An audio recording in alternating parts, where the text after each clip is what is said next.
انسانی رشتوں میں جو سب سے اہم رشتہ ہے اور سب سے نازک رشتہ ہے اور سب سے بڑا رشتہ ہے وہ میاں بیوی کا ہے۔ ہم یہ دیکھتے ہیں کہ اللہ تعالیٰ نے انسانیت کی ابتدا میاں بیوی سے فرمائی۔ آدم علیہ السلام اور حوا علیہ السلام، ان کا بنیادی رشتہ میاں بیوی کا قائم فرمایا۔ اس سے پھر آگے رشتے وجود میں آئے۔ جب اولاد ہوئی تو یہ ماں باپ بن گئے، جب شادیاں ہوئیں یہ سسرال بن گئے، جب آگے ان کی اولاد ہوئی تو یہ دادا دادی بن گئے، نانا نانی بن گئے۔ تو بنیادی رشتہ جو ہمیں نظر آتا ہے بنی نوع انسان میں وہ میاں اور بیوی کا ہے۔ اور پھر میں نے غور کیا تو انتہا پر جا کر بھی یہی رشتہ نظر آتا ہے کہ جنت میں اللہ تعالیٰ اپنے فضل کرم سے ہم سب کو پہنچائے، ساری کلمہ گو امت کو اللہ تعالیٰ پہنچائے۔ وہاں بھی جو زندگی کو اللہ تعالیٰ نے گھمایا ہے تو میاں بیوی کے گرد ہی گھمایا ہے کہ جنت میں ہر ایک اپنی بیوی کے ساتھ ہوگا اور ہر عورت اپنے خامند کے ساتھ ہوگی۔ ویسے تو آپس میں ملنا ملانا، قریب قریب رہنا سب کچھ ہوگا۔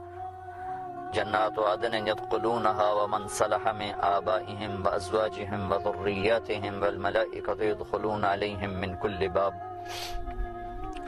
میاں بیوی، ماں باپ، بہن بھائی، بچے بچیاں، اولاد سب ساتھ ساتھ ہوں گے، قریب قریب ہوں گے، لیکن جو رہنے کی بنیاد ہے وہ ہر مرد عورت بطور میاں بیوی الگ الگ رہ رہے ہوں گے۔ تو ابتدا بھی میاں بیوی سے ہے اور انتہا بھی میاں بیوی سے ہے۔ اور بہت سے دنیا میں بغیر شادی کے فوت ہو جاتے ہیں، مرد بھی، عورت بھی، بچے بھی، بچیاں بھی۔ تو اللہ کے محبوب نے فرمایا، اللہ تبارک و تعالی وہاں جو ان میں جنتی ہوں گے تو ان کا اپنی ثوابدید پر آپس میں ان کے نکاح ہوں گے، پھر ان کو اللہ تعالیٰ جنت میں داخل فرمائیں گے۔ تو ابتدائی رشتہ بھی میاں بیوی ہے اور انتہائی رشتہ بھی میاں بیوی ہے۔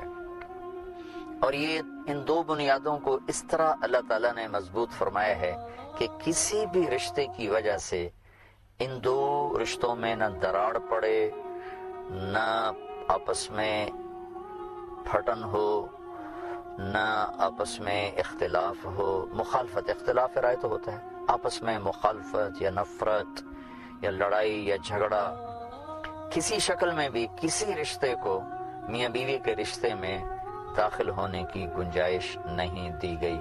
تقدس سب کا ہے۔ میں ایک اور حدیث پیش کرنا چاہتا ہوں کہ سجدہ میرے محبوب صلی اللہ علیہ وسلم کی شریعت میں صرف اللہ کو ہے۔ وہ عبادت کا سجدہ ہو، وہ تعظیم کا سجدہ ہو، وہ صرف اللہ کو ہے۔ اللہ کے سوا کسی کے آگے ماتھا ٹیکنا نہ میرے اللہ نے اجازت دی ہے، نہ میرے محبوب صلی اللہ تعالی علیہ وسلم نے اس کی اجازت دی ہے۔ لیکن ایک عجیب بات آپ نے فرمائی، آپ باغ میں تشریف لے گئے ایک انصاری کے، تو اونٹ کی آپ پہ نظر پڑی تو وہ دوڑتا ہوا آیا اور آپ کو سجدہ کیا۔ تو صحابہ نے عرض کی، یا رسول اللہ، یہ اونٹ آپ کو سجدہ کر رہا ہے تو ہم نہ آپ کو سجدہ کریں؟ تو اس پر آپ نے فرمایا کہ میری شریعت میں اللہ کے سوا اور کسی کے لیے سجدہ جائز نہیں۔ ہاں، اگر میں سجدے کی اجازت دیتا تو میں بیوی سے کہتا اپنے خامد کو سجدہ کرے۔ اس کو آپ یوں بھی فرما سکتے تھے کہ میں اولاد سے کہتا ماں باپ کو سجدہ کرے، میں بیٹے سے کہتا کہ وہ ماں کو سجدہ کرے، باپ کو سجدہ کرے۔ باقی جتنے بھی رشتے ہیں وہ سارے بڑے مقدس ہیں اور ماں باپ کا رشتہ سب سے مقدس ہے، لیکن جو عظمت ہے اور جس نے برقرار رہنا ہے، جس پر نسل انسانی نے آگے چلنا ہے، تو اللہ تعالیٰ کے محبوب نے اس کو فوکس فرمایا اور یوں فرمایا، اگر سجدہ جائز ہوتا تو میں بیوی سے کہتا اپنے خامند کو سجدہ کرے۔ لیکن اس وقت ہمارے ماحول میں یہ دو رشتے خارجی رشتوں کی وجہ سے بڑے متاثر ہو رہے ہیں۔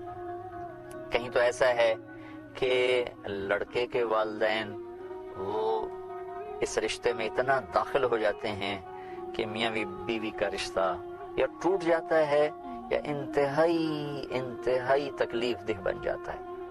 کہیں لڑکی کے والدین وہ اتنا داخل ہو جاتے ہیں کہ یہ رشتہ پھیکا پڑ جاتا ہے، ٹوٹ جاتا ہے، مقدر ہو جاتا ہے، خراب ہو جاتا ہے۔ شادی کے بعد بیوی کے ذمے سب سے بڑی ہستی جس کو اس نے خوش رکھنا ہے اور راضی رکھنا ہے اس کا خامند ہے، لیکن بہت سی بچیاں ماں باپ اور اپنے میکے کے تاثر میں آ کر اپنا گھر خراب کر بیٹھتی ہیں، اور اسی طرح بہت سے بچے میری ماں ہے، میرا باپ ہے، میری بہنیں ہیں، ان سے متاثر ہو کر وہ اپنا گھر خراب کر بیٹھتے ہیں۔ ماں باپ کو عزت دینا ذمہ ہے، بچہ اپنے ماں باپ کو عزت دے، بچی اپنے ماں باپ کو عزت دے، خامد اپنے رشتہ داروں کو عزت دے، بیوی اپنے رشتہ داروں کو عزت دے، لیکن ان دونوں کے جو رشتے ہیں وہ ان کے آپس کے رشتے کو متاثر نہ کریں، ان میں پھوٹ نہ پڑے، ان میں جھگڑا نہ ہو، اس کا سبب نہ بنے۔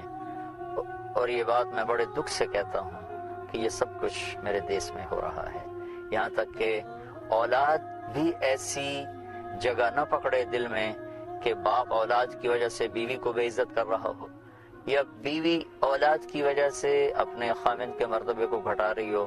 بہت سی مائیں اپنے بچوں کی محبت میں خامند کی حق تلفی کرتی ہیں، بہت سے والد اپنے بچوں کی محبت میں بیوی کی حق تلفی کرتے ہیں۔ ان دونوں کی بھی گنجائش نہیں ہے۔ بچے ماں باپ کی طفیل ہیں، ان کو اتنا اپنے رشتے میں داخل نہ ہونے دیا جائے جس سے میاں بیوی کا رشتہ ٹوٹ جائے یا اس میں کوئی کمی آئے یا اس میں کوئی تعلق کی خرابی آئے۔ اللہ تعالیٰ نے ایک گھر کو باقی رکھنے کے لیے سینکڑوں آیات اتاری ہیں، اور آخر میں ایک فقہا کی بات نقل کرتا ہوں کہ ایک شخص یوں کہتا ہے کہ انشاءاللہ میرا یہ پلاٹ مسجد کے لیے وقف ہے، وہ انشاءاللہ کہتا ہے اگر اللہ چاہے تو۔ وہ فقہا فرماتے ہیں کہ ابھی اس کا پلاٹ وقف ہو گیا، ابھی یہ واپس نہیں لے سکتا، لیکن یہی شخص اگر یوں کہے کہ انشاءاللہ میری بیوی کو طلاق ہے، تو فقہا فرماتے ہیں کہ یہ طلاق نہیں ہوگی، کیونکہ اس نے اس کو مشروط کیا ہے اللہ کی منشا کے ساتھ کہ اگر اللہ چاہے انشاءاللہ تو میری بیوی کو طلاق، اور اللہ ہرگز نہیں چاہتے کہ کوئی شخص اپنی بیوی کو طلاق دے، تو لہٰذا یہ طلاق نہیں ہوگی۔ اللہ کے محبوب صلی اللہ تعالی علیہ وسلم نے ارشاد فرمایا، علی طلاق سے بچنا، جب بے جا بغیر کسی سبب کے طلاق دی جاتی ہے تو اللہ کا عرش کانپ اٹھتا ہے۔ اللہ تعالیٰ اس رشتے کو اللہ تعالیٰ نے بہت خوبصورت بنایا ہے، اور میں اپنے سارے سننے والوں سے کہوں گا اسے خوبصورت بنانے کی کوشش کریں۔